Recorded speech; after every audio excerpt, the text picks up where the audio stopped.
toujours dans le rapport entre géopolitique et astrologie, on peut comparer la guerre d'Irak et la guerre d'Ukraine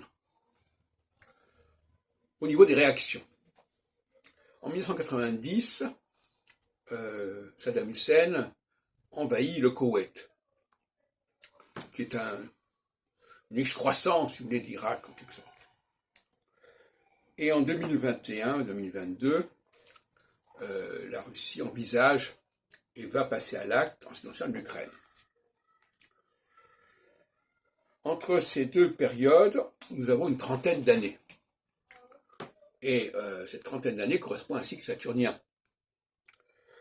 Mais ce qui est intéressant, c'est que cette invasion, elle est mal vécue, elle est mal reçue. Parce qu'en phase solsticiale, on ne s'amuse pas avec les frontières.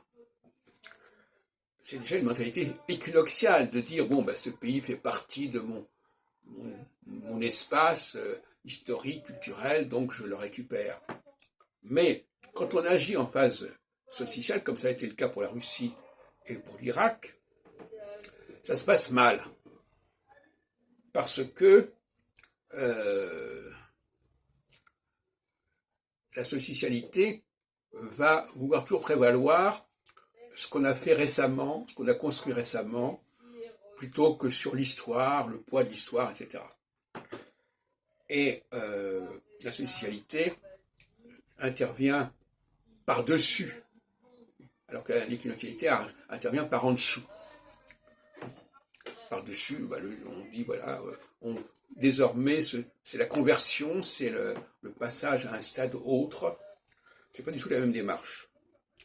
La différence entre la guerre d'Irak et la guerre d'Ukraine, c'est que la guerre d'Irak a lieu en 90 et on est en pleine solsticialité, pour un certain temps encore, jusqu'en 93, alors que la guerre d'Ukraine, elle débouche dès maintenant, dès 2023, la phase équinoxiale.